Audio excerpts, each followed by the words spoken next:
Let's do that.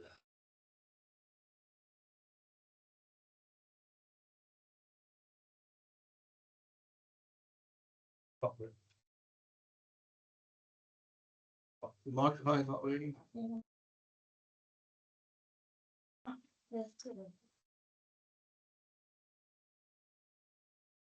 Oh, thank God.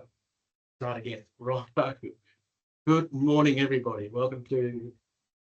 I'll go across the room. Welcome to the members of the gallery. Welcome, councillors. Thank you for attending, and welcome to all our staff to today's ordinary council meeting, 24th of March 2026. Straight into the agenda. Apologies received from Councillor Membeard and Councillor Maslin. Declarations of interest, I have none, but I will remind councillors if you realise you have an interest that we're going through to let us know. We go public question time. Do we have any questions from the public?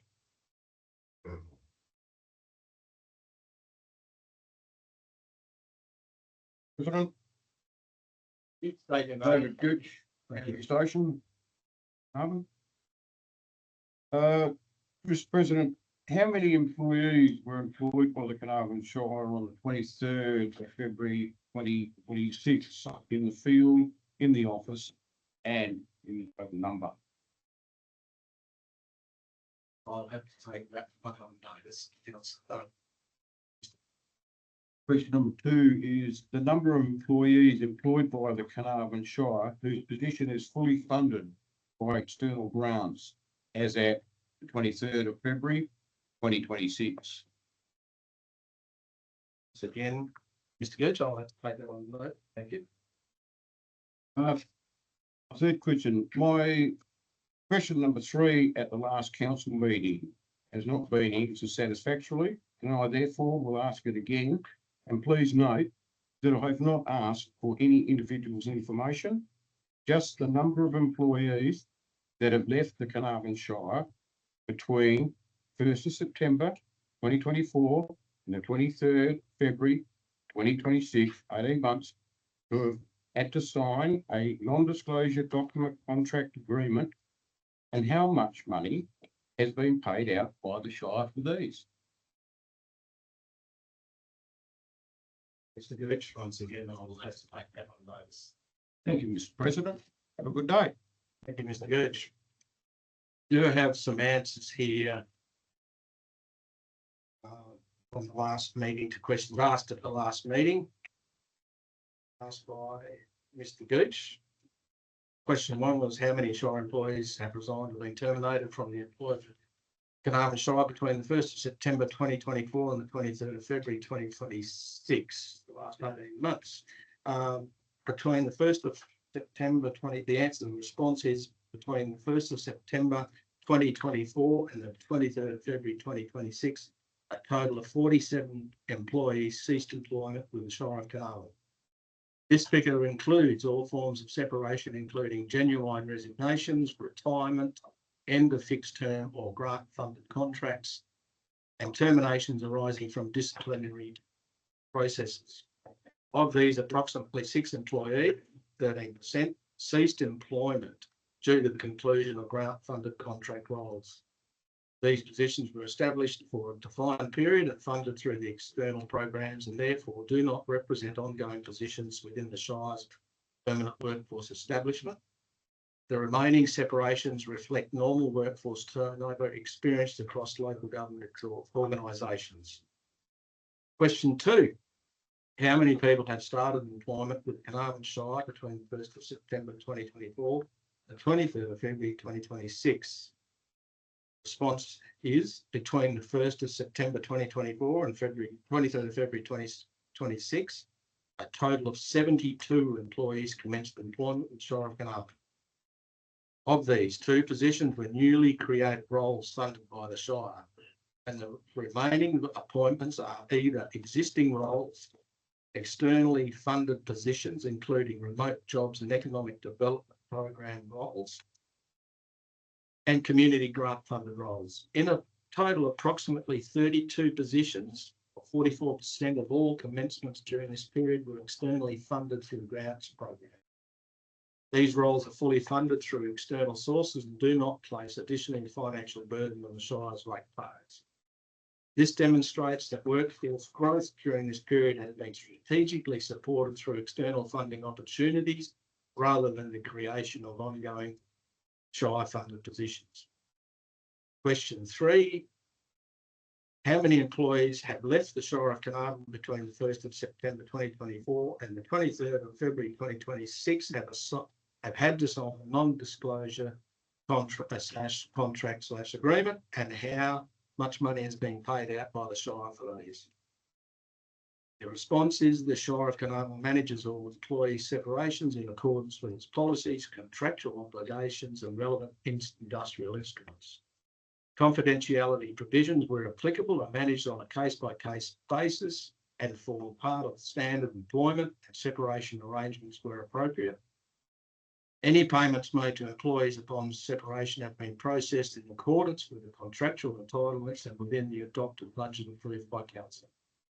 The Shire does not publicly disclose individual employment arrangements, including specific contractual terms, in order to maintain employee privacy and comply with relevant legislative obligations.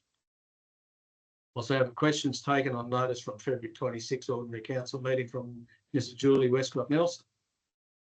The following questions 3 and 4 were taken on notice from Julie Westcott Nelson at the Ordinary Council meeting on Tuesday the 24th, and it is to be noted questions 1 and 2 submitted by Mrs. Westcott Nelson were answered by the Shire President and appear in the minutes of that meeting. Therefore, question 3, question 3, has the proposal for the amended lease been presented to Council in a formal Council meeting in Chambers? Noting that the matter previously presented to Council on the 22nd of February 2022 has not been actioned in accordance with Council's resolution. If the amended lease has not been presented to Council, could you please advise reasons for this and when the matter will be brought before Council? The response to that is the matter is currently being referred for further industry and legal advice to ensure Council is provided with accurate and reliable information. As this advice is still being sought, the item has not yet been scheduled for formal consideration. Further guidance will be provided to Council once this review is complete and an appropriate pathway has been confirmed. Question 4. Can the Council confirm receipt of the correspondence in brackets CLH dated 16th of February 2026 from Mrs. Dexter titled Leave Position, and whether it has been noted on your records? Response: Council has been briefed on the correspondence and the matter has been referred for further industry and legal advice to ensure an informed position is maintained. This correspondence has been registered through the Shire's record systems and further advice will be provided once the additional review work is finalised. 3.13. Questions taken on notice from the 22nd of February. Mr. Paul Shane. The following questions were taken on notice from Mr. Paul Shane at the Ordinary Council meeting held on Tuesday the 24th of February is to be noted. Questions 1 and 2 submitted by Mr. Shane were answered through the chair and appear in the minutes of that meeting. Question 3, in relation to question 2 on Parnaview residents, how much is each of these residences getting leaseable? Response is the Shire acknowledges the ongoing interest in the utilisation of Parnaview residences and provides the following update. Both properties have reached lock-up stage with landscaping work still to be completed. One residence is being leased to a Shire employee. This arrangement reflects the current constraints within the local housing market, where there is a well-documented shortage of available long-term rental accommodation. This shortage continues to impact not only the broader community, but also the Shire's ability to attract and retain essential staff required to deliver services. The second residence is being prepared for short-term occupancy. This is intended to support the engagement of specialist personnel on short-term contracts where skills are not readily available. This approach reduces the need for costly nightly accommodation and represents a more suitable and cost-effective solution for the community. Current indicative rental value of each of the Palmer View residents is $500 per week, which is considered consistent with the local market conditions. The Shire continues to explore options to transition the properties towards the original intent of grant, including ongoing discussions with the Government Regional Office's housing. Right. At this time, the current arrangements are considered to represent the most practical and financially responsible use of the assets, balancing immediate workforce needs with longer-term strategic objectives. Yeah. Right, so number 4, confirmation of receiving of the minutes. I have someone move that we accept the minutes to the ordinary council meeting of the 24th of February 2026. Councillor Farina, you moved that? Yeah, Councillor Young, seconded that. Is there any debate on that, councillors? There being no debate, that's adopted unanimously. Thank you. Announcement by the President without discussion. There is no announcement. Presentations, petitions and memorial. We have Wade Cole. We have Acting Senior Sergeant Luke Wood.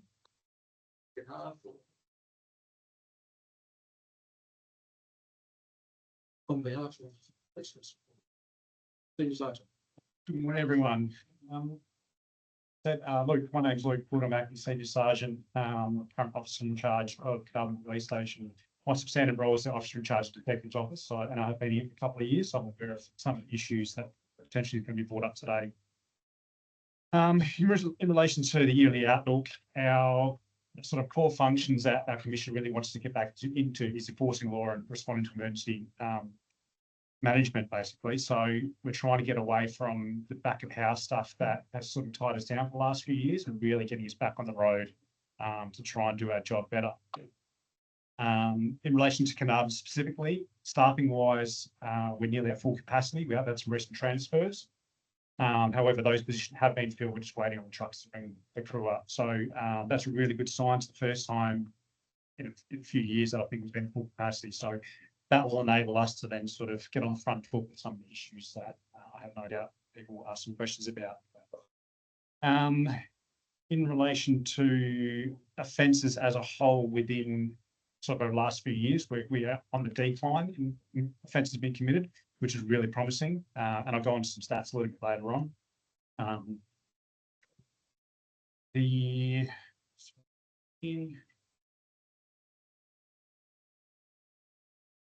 So some trending issues which I'm aware of, and these aren't uncommon to Carnarvon, but burglaries, what we call volume crime or burglaries, stealing offences, they continue to be an issue. What I'm seeing is sort of sheds, businesses, anywhere where there's off-road motorbikes or easy targets continue to be targeted. The issue we have in relation to solving them and preventing them is these are rural areas generally. So to find out the amount of resources that to respond in town as well as to do all these patrols and stuff. So it is difficult to be everywhere at once, but we are aware of it. We are coming up with strategies to prevent them or minimise them as best we can. And obviously people with cameras and locking up their property assists us greatly in that sort of stuff. I am aware of the issues around off-road motorcycles. I see the complaints in relation to that. Off-road motorcycles, not only are they a target, so there's obviously the facilitation offences that come from that, obviously burglaries to get them, but it's also the riding on the roads, the late at night, then used to facilitate offences, stealing stuff occur. The issues we have with motorbikes, generally the young kids with no helmet, I can't put my officers in a position to chase these kids for them to come off hurt themselves, which don't want that to occur. So there are some strategies we are utilising at the moment which have been successful. One is a drone capability. Obviously, we don't have the resource that Perth has, is helicopters and planes, but we do have drone capability. So what that means is we can put a drone up in the sky, they can monitor most of town when there's no planes and stuff, and we can track the offenders where they go to a house, we'll then go to the house, seize their motorbike, get destroyed.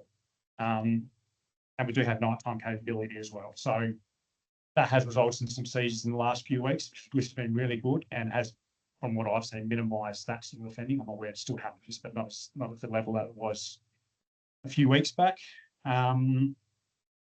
Youth offending. This is a massive issue, not just Carnarvon-wide, statewide, nationwide. What we're finding is the same core group of offenders are committing the same offences over and over again. We know who they are, we're prosecuting, they're going through the system, they're coming back out. The same thing, the same offences we prosecute and they go and they come back out. Again, when I go through the stats later, you'll see that sort of statistical form, as in, yeah, we are, what I feel we're doing our job very well. We're locking people up as we should be. They go through the system and they're back out. I'll leave it at that. There's not much I can do more about that, but I just want to sort of let you know that we're doing everything we can. I feel we're doing a very good job in that space. Family violence, again, that's a national issue. That's the one sort of, well, there might be another crime type that continues to be on the rise. That may be because there's a lot more information out there and people realise they're actually involved in family violence, so they're reporting it more. That's probably the easy way out.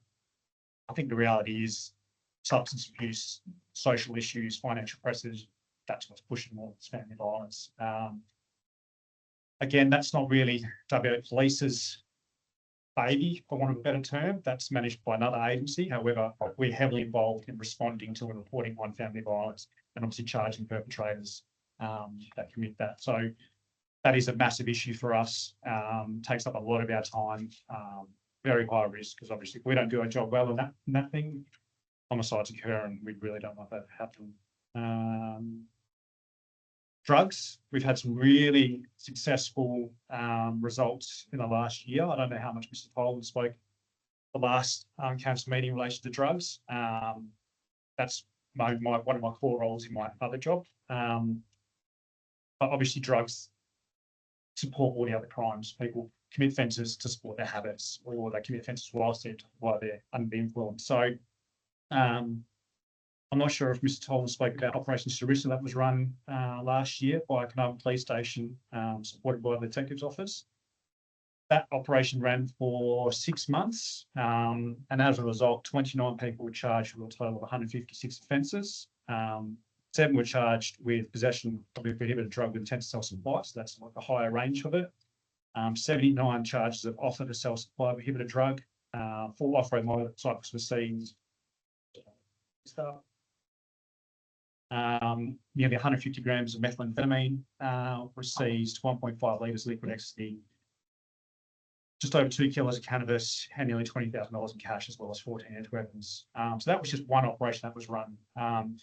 We don't promote a lot of that because it can bring bad things to the community as well, that people can perceive it as a sort of a drug mecca. That is not the case. This in Perth probably wouldn't even get a mention, but for a town of the size of Carnarvon, it is quite significant. And we have had a couple of traffic stops that has resulted in some significant seizures of trafficable amounts. So when I say trafficable amounts, anything above 28 grams of methamphetamine, which goes for about 10 to 15 grand. So you can see sort of the price versus the weights of it. So some really good work's being gone about with the drugs, and we do see a decrease in the crime rates when we do get the results of the drug. Some stats. Okay. So this is in relation to years 2024 to 2025 and year current to date versus year current to date last year. So in 1st of January until the 22nd of March last year versus this year. So 2024 offences against the person was 608, 2025 was 609, and year to date 163. Offences against property 688, and 2025 541, and year to date 131. And miscellaneous offences, which is sort of your breach of violence restraining orders, breach of police orders, 173 2024, 193 2025, and 50 so far this year. So I'll break that down a little bit to give you a bit more context. So when I said about family violence going up, so in 2024, assaults in total 398, 277 of them were what we call common assault. So common assault is when you get slapped or punched and there's not a significant injury, like a bruising or blood nose or something like that. A serious assault is defined as effectively, black eye up to, permanent injury,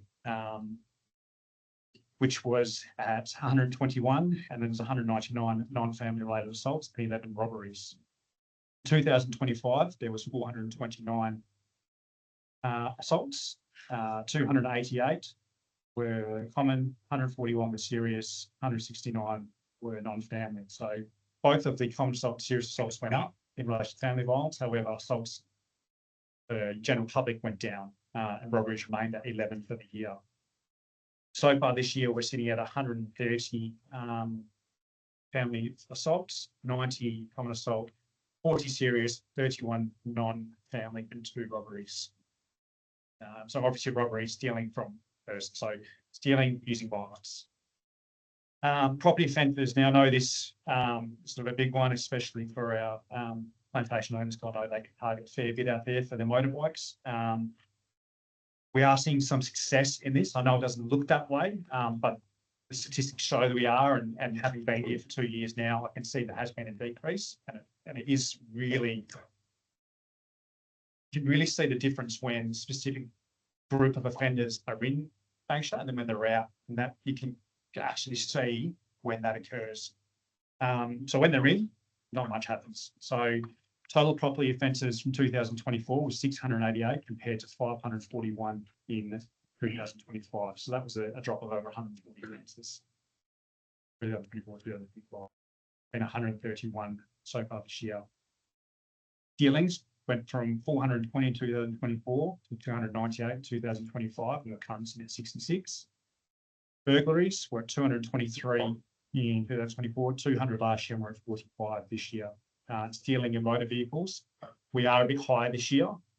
So it was 45 in 2024, 43 in 2025. We're currently sitting at 20. So 20 in a 3-month period is for me, I'm looking at that going, we need to do something about this.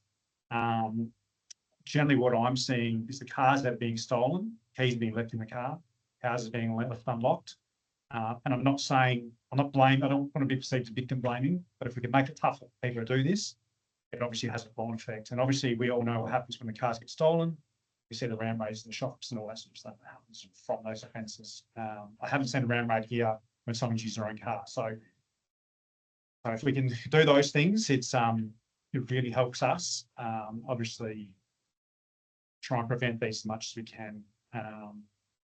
In a percentage terms, in relation to sanction rates, when I say I feel like we're doing our job better, in comparison periods from 2024 to 2025, in relation to the burglaries, we went from 30.6% offenders processed. So that's out of obviously, almost 1 in 3 burglaries we're solving, to last year where we're at 45.4. So we've jumped 15% in offenders processed. We haven't changed a lot in the way we do business. One thing I did really push for last year was the implementation of a forensic officer being permanently within our community. We're still progressing that. That's with finance at the moment, signing off on that. But what they have done, or what the agency has done, is provided me with a 2-week rotation of a forensic officer to come to Carnarvon. So for the since I think February last year, we've had a forensic officer here full-time bar 4 or 5 weeks over Christmas. So what that means is effectively we're not getting our young constables that haven't a lot of experience in forensics doing the forensic attendance, because if we don't have witnesses, if we don't have CCTV footage, we rely on forensics. So that has, I put that down to that 15% increase has been that professional expert response to these types of offences, which is then identify these offenders. The issue with that is that process we rely on other agencies to then process our forensic exhibits. So that could take anywhere between 4 weeks to 3 months. So if we have a burglary today, potentially have to wait 3 months to identify who that person was. So if that person wants to be a burglar every day, you can see the issues we have waiting to get that back. We will eventually get them, but we want to stop them now. So that's where CCTV, public calls for help, all that sort of stuff really assists us in doing that better. And I'm sort of concentrating on burglaries, so I feel that impacts sort of the wider community that doesn't really engage with the police, aren't really on our radar or anything like that. They're just, mum and dad doing their business and being a victim of crime. And for me personally, that's a big thing for me, because everyone should be safe in their own houses. So, yeah, that's pretty much some stats. If anyone wants to ask me questions of anything I've said, I'm willing to listen and try and answer the best I can. Sure, there's some questions.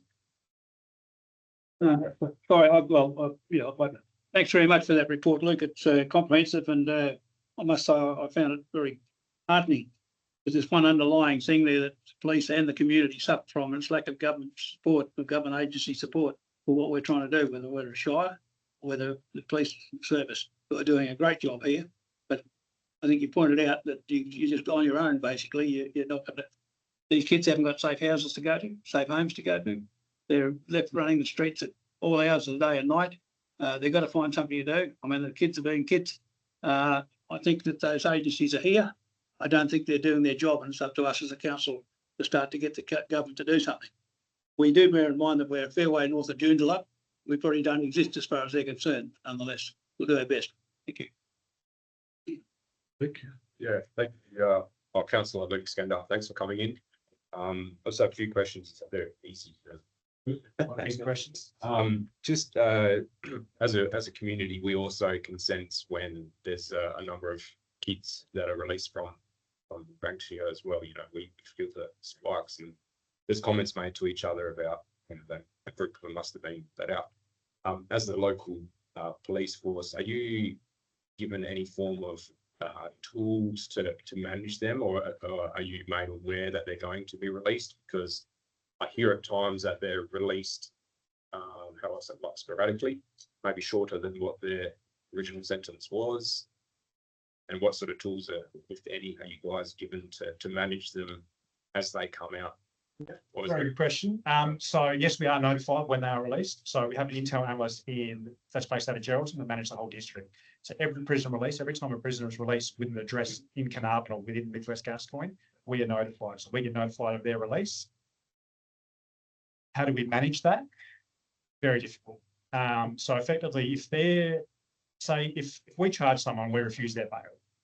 They then go before the court the next day, and the magistrate will decide whether or not they're going to issue them bail or they're going to release them on bail. Now, if they're on bail in the community, generally there's conditions, curfew conditions, residential conditions, they have to reside somewhere.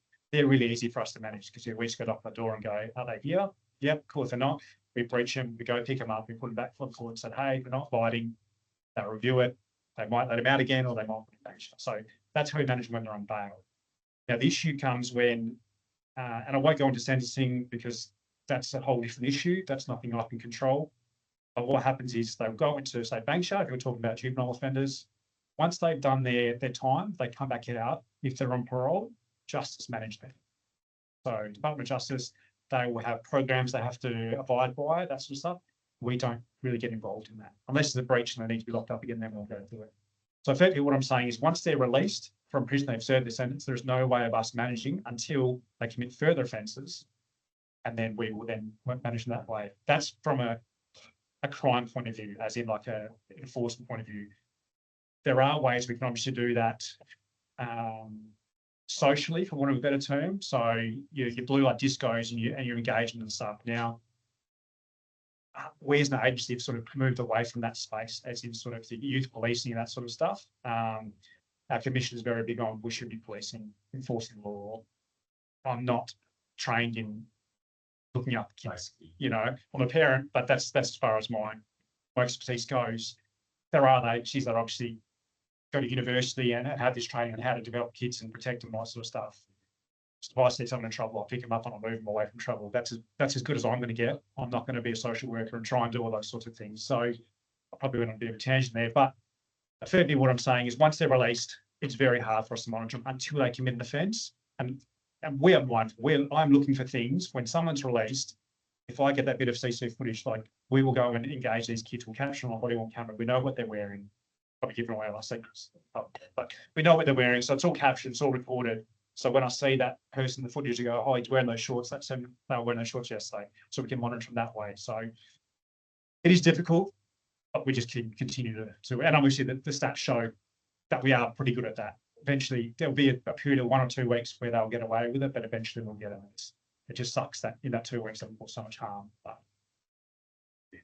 Yeah, that leads me on to, thank you. My next question was, typically, from what I can see, it's the teenagers that are causing, the burglaries and targeting motorcycles and things.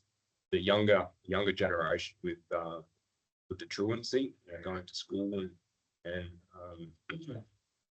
you have to go to worse or something, and you'll see a police car, parked outside the worse because people are running parking. Do you think so? What role, if any, does a police play in the truancy? I think that's fine. And if do you think there's enough support within the community to tackle that problem? And you don't have to name any other government agencies, but do you think that could be done better? And I ask these questions because it's something that we may, as a council. it's a very interesting question, and I don't really know the answer. I can give my personal perspective on it. Obviously, education is responsible for truancy. It's not a policing issue. I don't know. I remember as a kid, I used to see a police car, and if I ever thought about wagging, you just go, no, I'm not doing that. So, we don't, as police, we don't enforce that. We don't see a kid in the shops and go grab them and take them to school. Again, that's the Department of Education thing. So are there agencies here? Is there enough? I don't know. I honestly don't know the answer to that. Like I said, genuinely, my normal role is hidden away, so I don't have the contacts to give that. So I could take it on notice and ask Mr. Tolan to see if he could potentially provide some more info on that. Yeah, it was to just try and gather some insight into where do we place our efforts into, and as a council.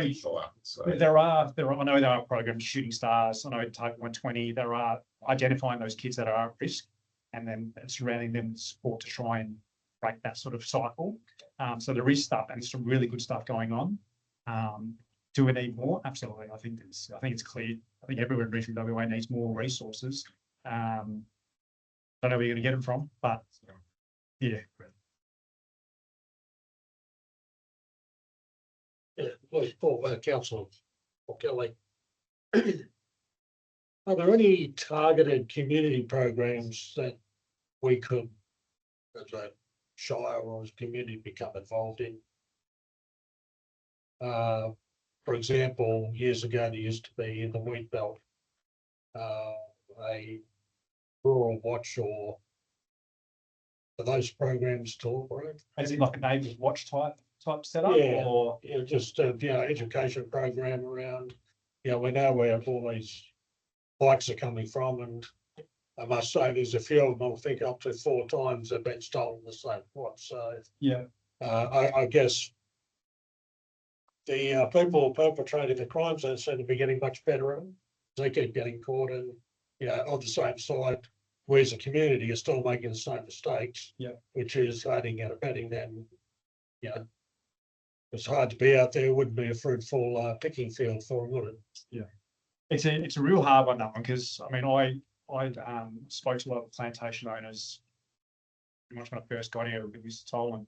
And a common sort of comment that was made is we shouldn't have to lock up. And it's not my place to say you should, you shouldn't, or all the rest of it. I know what I would do if I had motorbikes and I know they get targeted, I'd lock them up because I don't want them stolen. I know they can't be insured, so I do my best to try and protect my asset. Yeah.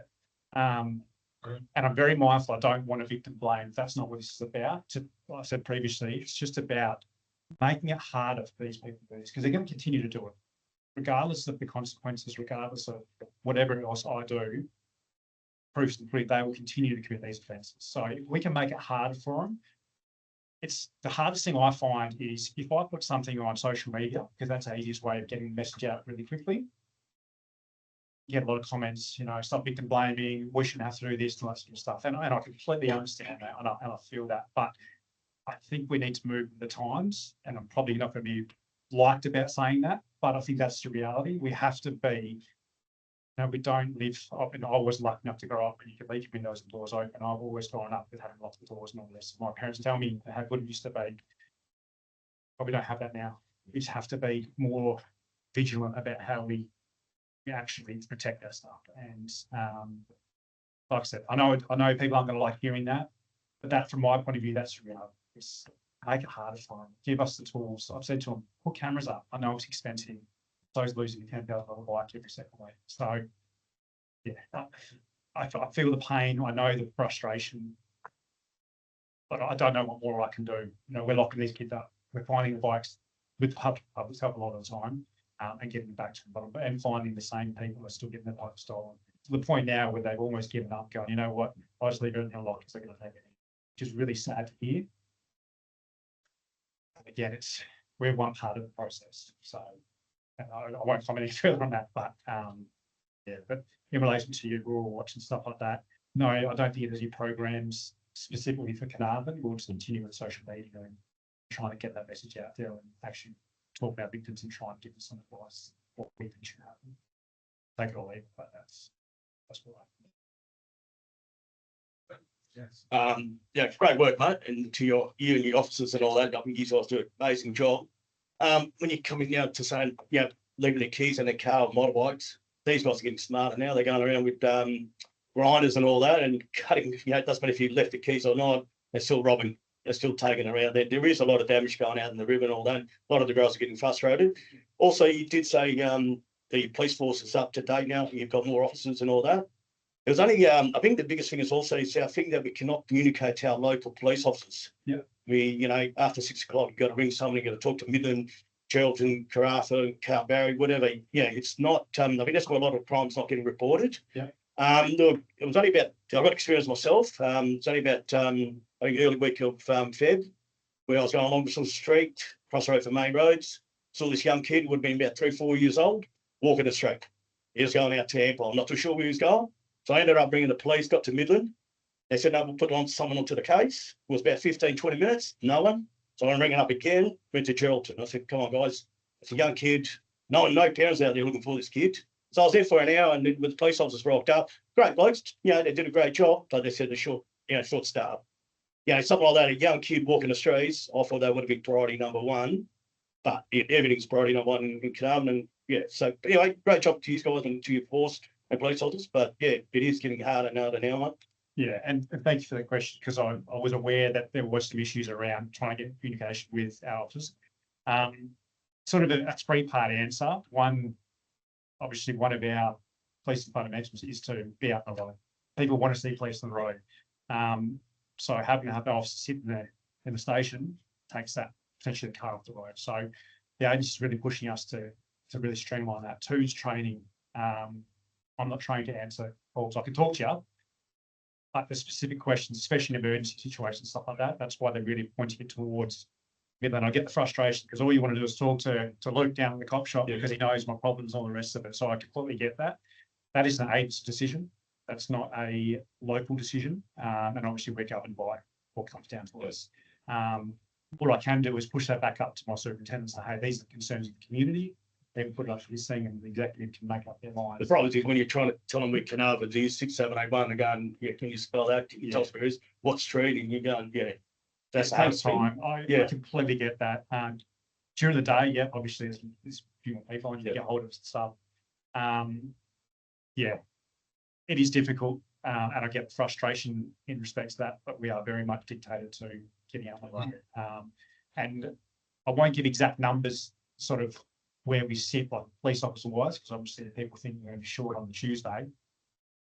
I know I'm going to do something on Tuesday. But also, would cameras be a big thing? I know we've got a lot of cameras in town, but wards to, CGA and probably Ampol and also the bridge, by having cameras, would that help you guys as well? 100%. Yeah, and that's something I think the police and the Shire can work together, and probably GDC or something like that. Yeah. Because at the end of the day, you can see these cars, whoever they're dropping off, or how they're walking, how they're getting out there. We can see what's going on. Yeah. So at the end of the day, I 100% mean cameras are a massive asset, especially in the sort of ingress and egress of who's going where and what times, all sort of stuff. I'm aware they do use the river to get across, so they may. Well, they go through the rubbish tip and all that, and the Speedway Road to get out to the rivers, and they know there's no cameras out there, and they go walk through back to the plantation. But if we had something at probably, an Ampol there or something like that, and at the crossing and the bridge. Absolutely. Yeah. Anyway, thank you and great job. We're a little bit over time, but well, thanks for the great presentation, Lee. Just a couple of comments. I think in real reality, until we can get the state government agencies that are tasked with working with these youth and parents to do their job, and that is look after their children. We're paying millions of dollars to government agencies and private agencies working for government agencies to work with these children. And it's not happening, and it can't be happening because we've got the justice system right allowing these children to go through the turnstile time after time. There was one picked up a couple of weeks ago that was on his 7th bail as he walked back out of the jail. That's a figure I was given by my name. But I also know there are children running around this town with over 100 of court outcomes to their names. So it's not the police that's failing. We know you're doing the job, but it's the system after that. And that comes back to the parents and then the agencies that should be doing the job. And until such time as we can resolve that, these guys are going to be busy and we're going to be complaining. So it's a fact. That's all there is to it. I'm sorry. So, but look, thank you so much. One quick question. I'm getting this a lot. You're going to love this. What is causing most of this domestic violence? Alcohol, drugs? Sorry. That's it. Yeah, good spot there. I couldn't tell. I think it's just it's divisive because I'm just sort of sitting on the fence here. I couldn't tell you what the contributor. There's so many contributing factors. Like I said, financial, family pressures, substance abuse. It's so many. And I was a family violence coordinator prior to this, so I was involved a lot heavily in family violence. It's not one specific thing. All of them contribute. If I was to say alcohol or drugs, depends on the family. It's a really difficult one to answer. So sorry I can't answer it, but that's No, it's fine because there's been a lot of chatter, especially with the liquor restrictions, as to whether the drugs are a bigger problem now than the alcohol or whatever. I don't know. So maybe there was an outstanding, where you're looking at it, whether it really showed up that one was leading the other. But I think it's probably a combination. Yeah, I mean, I will probably, to give you an answer, I think drugs are probably more of an issue because they're probably more readily available than what alcohol is. I think that may support the argument with restrictions. I don't know. That's scary if it's more available than alcohol, isn't it? All right. Look, once again, thank you. Thank you. Thank you so much. Councillors, the next item, 6.2, the West Australian Country Health March update. There, an apology for that. So we'll move straight into the departmental reports. Item 7.1.1, minutes from Gascoyne Regional Road Group meeting. Councillor, I know you were diligent. Oh, move it, please. Councillor, okay. Councillors, is there any comments or debate? I'd just like to comment that I'm sure Councillor Berkmaslin and the rest of the team representing our region will jump on it. The failure of many road groups not to extend their funding does impact the next year's funding. Sometimes it's increased, so it's the worst thing we can have. Sure, I'll be driving governors or trying to get hold of some of that funding. Would it be correct? Oh, yeah, it's that's always history has shown me that that's always been an issue that needs to be really watched. It gives the government an opportunity to reduce the funding. So, but I'm sure they'll be, especially Mr. Cleary, be on top of that, and I'm sure Gold.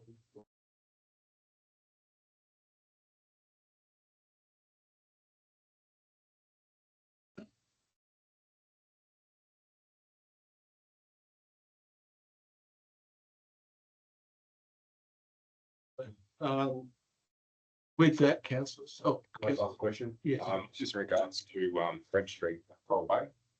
Just can be we just have maybe an update. Thanks. Excuse me, councillor. Gentlemen, the voices can be heard in the recording. So Yeah, we start with an update on Bank Street, I think. Yeah, why, I think they're doing probably safety audit. It's the documentation out. Coral Bay, some Coral Bay residents there, and there's a few projects in there. Elaborate on, but yes, we just have an update on, I think it was quite significant funding, I think it's about 400,000 for a safety audit. So just where we sit financially with that, and also in terms of design, and that'd be great. So even if that's emailed out, that'd be, I mean, that's sufficient. So Through the chair, just to put a little bit of context, the major referring to is not just. There's a number of different that relates to, but it's going to have with the right day. Absolutely, CNA's new. A bit of a brief for councillors. We do have a major project meeting, no? But maybe we could add that to that agenda and then get that out through there. Okay, thank you. So councillors, any other comments? No, I'm happy with it. That's fine. Thank you. So councillors, there being no debate, we will adopt that on unanimously. Thank you, Mr. Phil. 6. 7.1.2 minutes of the Gascoyne Country Zone meeting. And councillors, move them, please. Councillor Kelly. Second, please, councillor Skinner. Councillors, any debate or question? Comment?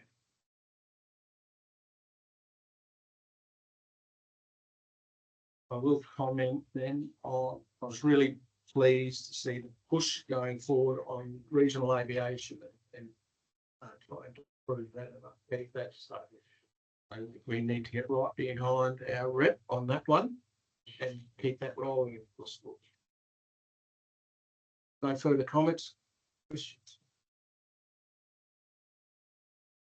That's, I hope that is adopted unanimously. Thank you. Item 7.1.3, status of council decisions for March. And this one, March 26th. Councillor Maslow. Dudley. Seconded, please.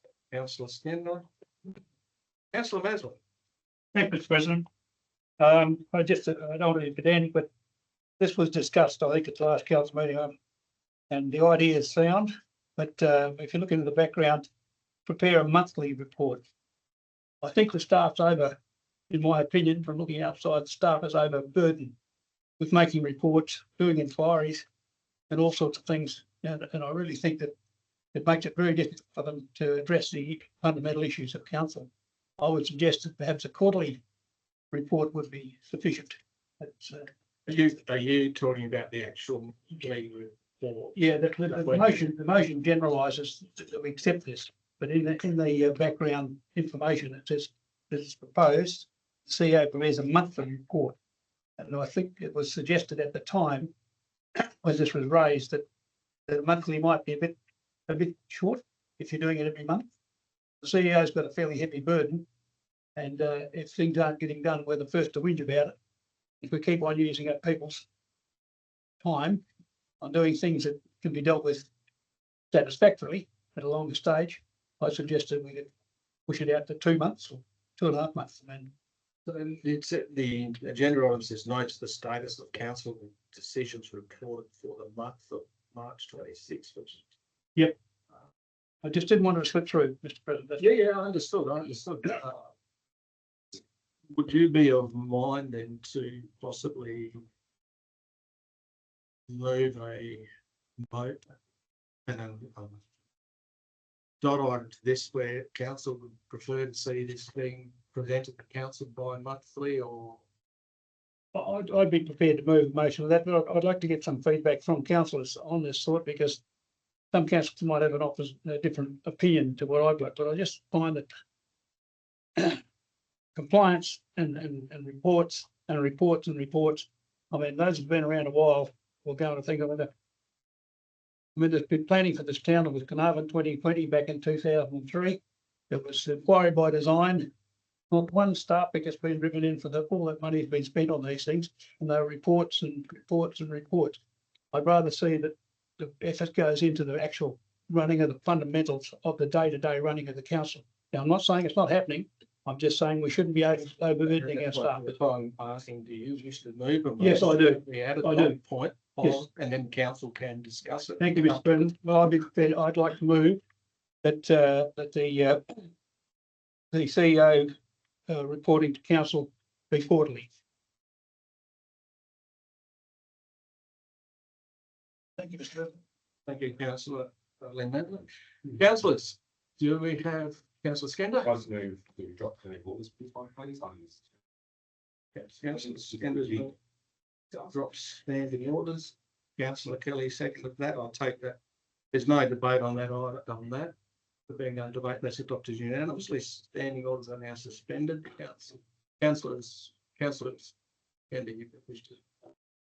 Yeah, thanks to councillor Dudley Maslin for the proposal. A couple of questions for the administration. Maybe brief us on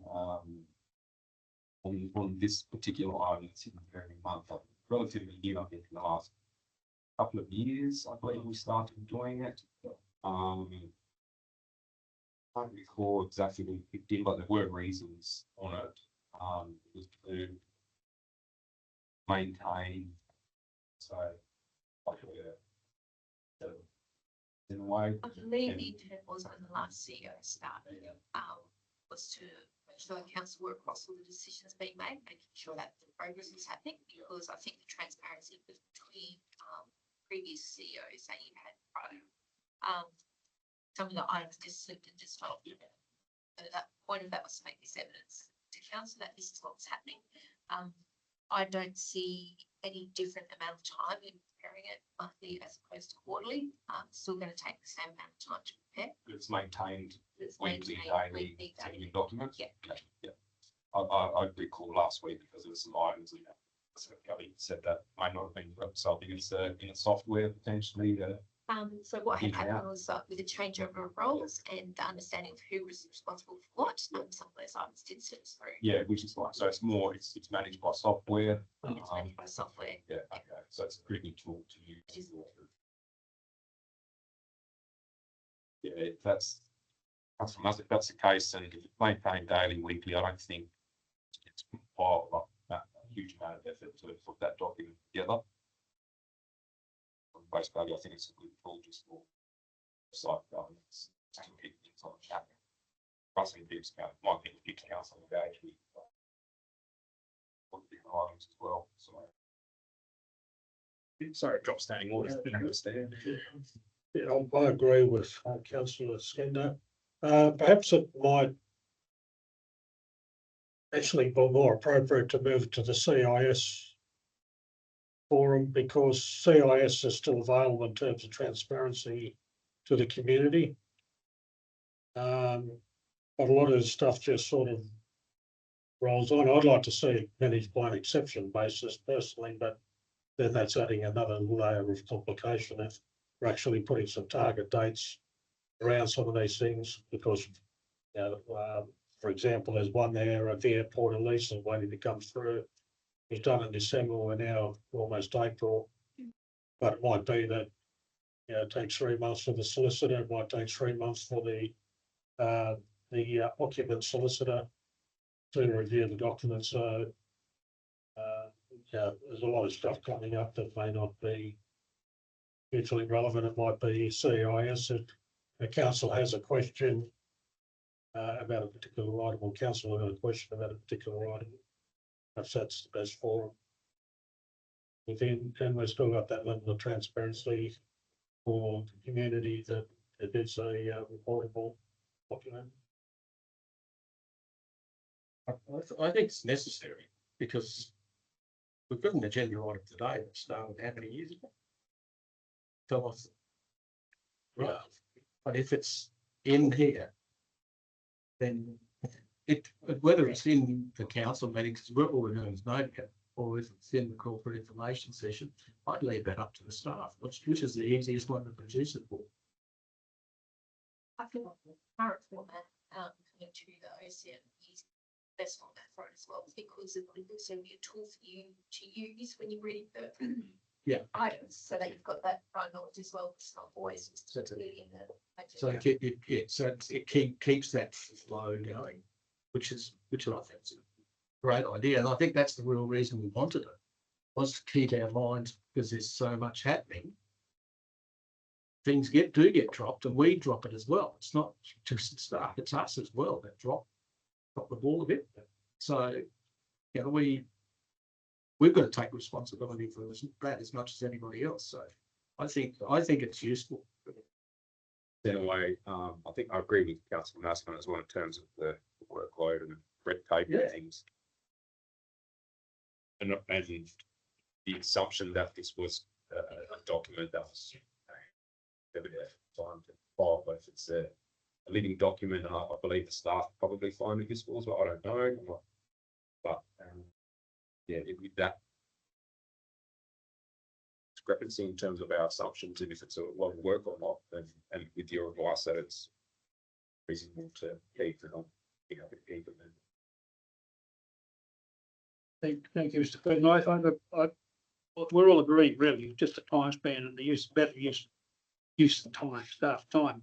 And I think this would have been brought in monthly, as was mentioned, probably after the inquiry into the Shire of Carnarvon of 2023, I think, 22, whatever it was. Anyway, whatever it is, it wasn't long ago, but it was after that rather chaotic period that we had where books were not kept properly and everything else that came out in the report. And when it was done, I think this would have been to do that. Now, I'm suggesting that we do need those such things, but perhaps quarterly would be enough. All I'm getting at is, if you've got people sitting around, I've had some experience with other organisations like the Development Commission that where I spend 30% of the time getting something done, and the other 60% of the time worrying about compliance. And it's just not a good use of staff time. That's all I'm trying to say. Thank you.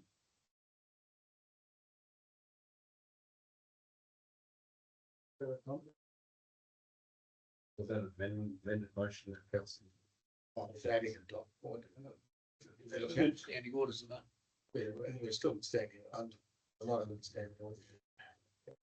So That's reserved on board basis.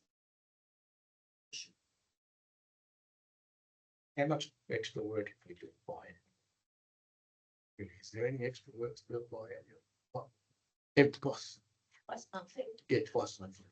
it's still the same amount of work, so officers still need to go into these items and still need to update these. prior to Every council month. meetings. They should be doing it as the changes occur. Yeah, so it's being updated as things happen. Yep, and then this report is generated from council, whereas previously. So it's already in there. It's already in, so previously it would have been collated by an officer. That's not really an edge for work at all. It's not broken. It is a valuable report. I recall, I think it came on when I first came on council, certainly. Yeah. As presidents acknowledged that there's something dating back to Coral Bay many years, and to actually go back through the minutes to find that, it's quite a laborious task. So if I did it on the weekend, but yeah, it is front of mind. But yeah, my concern is probably same as Councillor Maslin, that we've got little time. Let's use it as best we can. But if it's part process of part and parcel of your governance process, well, I'm happy to leave it to have changed. And thank you, staff, for squishing it down a bit. Okay, so can I have someone maybe go back and standing orders, please? Councillor Kelly. Councillor Skinner. So we have Councillor Dudley Maslin's dot point amendment on that motion. So are we voting for the dot point or are we voting for? Yeah, might have suggest, Mr. President, that we deal with the dot point. Then if that's defeated or passed, then it becomes a motion. So And then otherwise it goes back to the original motion. Thank you. Is that the right process? Would someone have to foreshadow the original? So second of the sixth. amendment.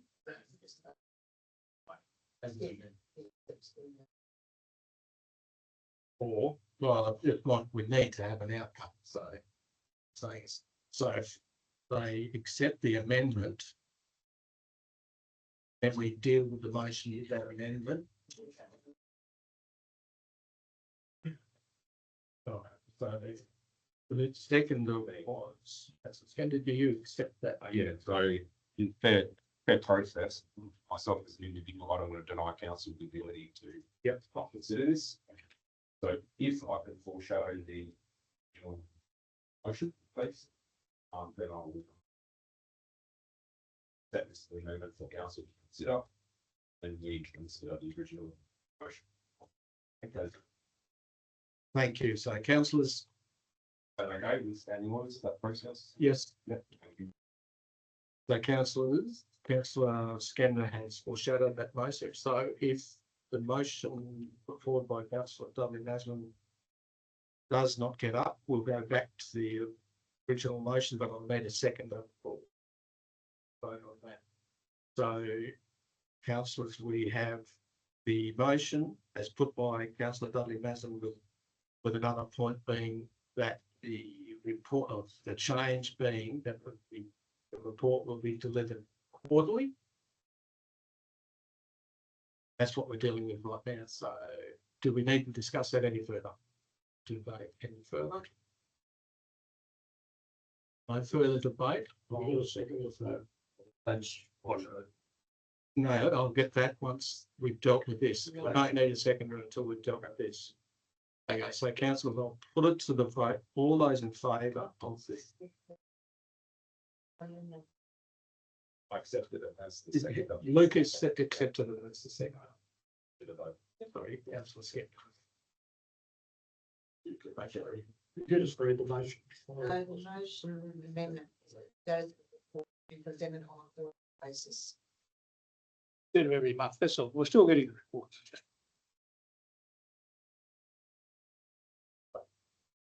Right, councillors, we're clear now? We're all clear? Okay, so all those in favour? All those against? That's 3, 4. Sorry, yes. That was lost 2 to 4.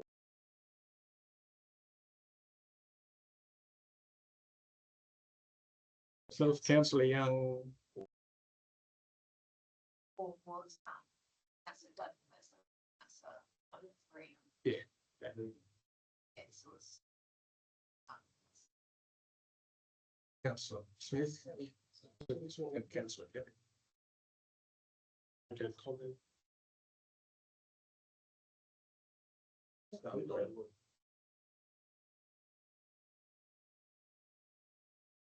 Councillors, I need a second of councillor Skinner's foreshadowed motion, which is the original officer's recommendation. Councillor Kelly. Thank you. Councillors, is there any debate or comments to be made?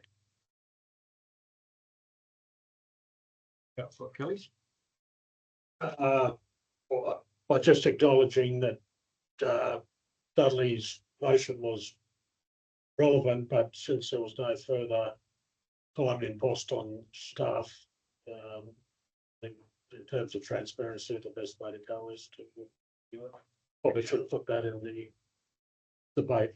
That is that you've spoken to the motion. So councillor Kelly spoke to the motion. Are there any speakers against the motion? Is there any further speakers for the motion? Being no further speakers to the motion, I'll put it to the vote. All those in favour? It's unanimous. Thank you. Thank you, councillor. Item 7.1.4, actions performed under delegated authority for the months of February and March 2026. The mover, please. Councillor Farina and Councillor Kelly. Councillors, is there any debate? Any comments on this item? There being no debate or comments, that's adopted unanimously. Thank you. Item 7.1.5 amendment to ordinary meeting of council date May 2026.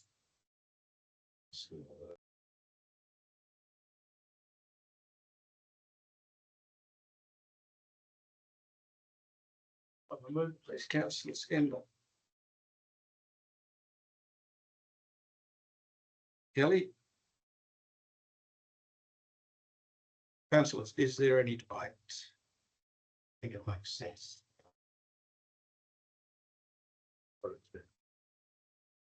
No comments, debate? That's adopted unanimously. Thank you. Item 7.1.6, CEO annual performance appraisal appointment of independent consultant. Councillor.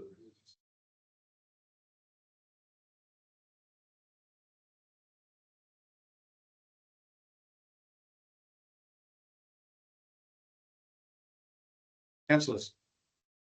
Councillor Kelly, thank you. Councillor Skender. Councillors, is there any debate? Any questions, any comments? Being no debate, that's adopted unanimously. Thank you. This was item 7.1.7 MOU with Main Roads Department of Maine. Next one, councillors. Yeah, no.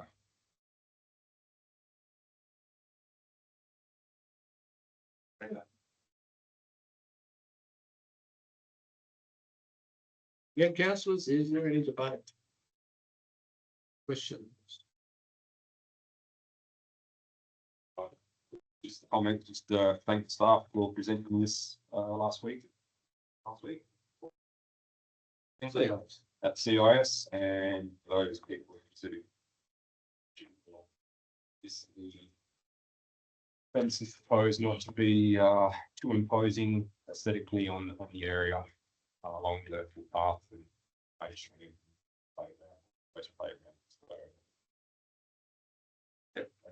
Quite information. Goes to our concerns and questions. Thank you. Councillor, is there any speakers for or against the motion? No speakers. Further speakers, councillor Crook, vote all those in favour. Unanimously adopted, Mrs. Hill, thank you. 6-0. Item 7.2.1 accounts paid under delegation for 2026. Move it, please. Councillor Farina. Seconder, please. Councillor Dean Adler. Councillors, is there any debate, questions, comments? Being no debate, questions or comments, that's adopted unanimously. 6 minutes. Item 7.2.2 monthly financial report 2026.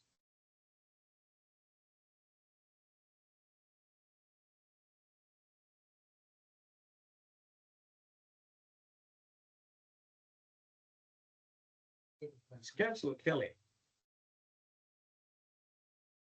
Second, please. Councillor Farina. Is there any debate, questions, councillors? Comments?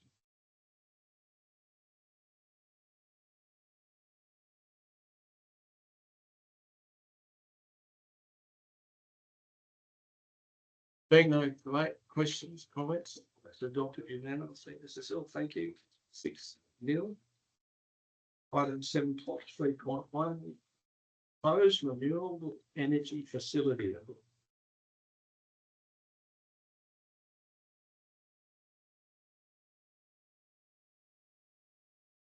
Councillors. Have a mover, please. Councillor Farina.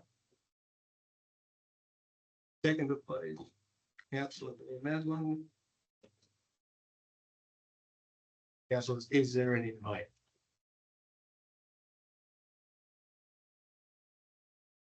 I think, Broadcom's allowed for, giving the recommendations for addressing other needs of Horizon Power along with our taking concerns and the developments like proposing forward, on behalf of the council and the community meeting, so to be balanced, I hope that Horizon, I'm sure they'll come back with, questions. I'm looking forward to, having another conversation, having another maybe a presentation, maybe that's some alternative ideas that they can bring to us. So, thank you. Yes, it's a very good report. Other than there's a typical wind energy being supposed to be generated around the country, and it's right out on farms, a long way from campsites. So I find it quite interesting. That seems to be no problem putting them out there, but it's quite an interesting one. So with that, councillors, put to the vote. All those in favour? Unanimous.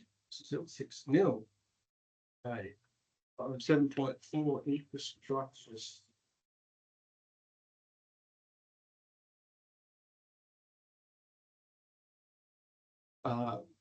Infrastructure services nil. Applications for leave of absence. Does anybody wish to apply for a leave of absence? Questions from members without notice? None. At number 11, urgent and business approved by the presiding member or by a decision of council. Well, I'm going to approve. Councillor Farina, what's that? Something to say? Yeah, Go look, ahead, councillor. oh, thank you. Look, guys, I've got the opportunity to go down to the Oval for the Pink Stump Day. That was a really good turnout. I want to say big thank you to Cara Stalker for doing a wonderful job, and a wonderful day that was, and they raised a really good good money for the Pink Stump Day. Thank you to her and her family, and and those people that went down supported a really good day. Thank you. Thank you, councillor Farina. Councillors, the other thing is while we've got community watching, I'd like to extend the invitation to the community meeting this evening, 5:30 p.m. Theatre. So that's for all councillors as well. And we look forward to seeing everybody there. So we now go to item 12, matters for which the meeting will be closed publicly. So I'll move that, please, councillors. And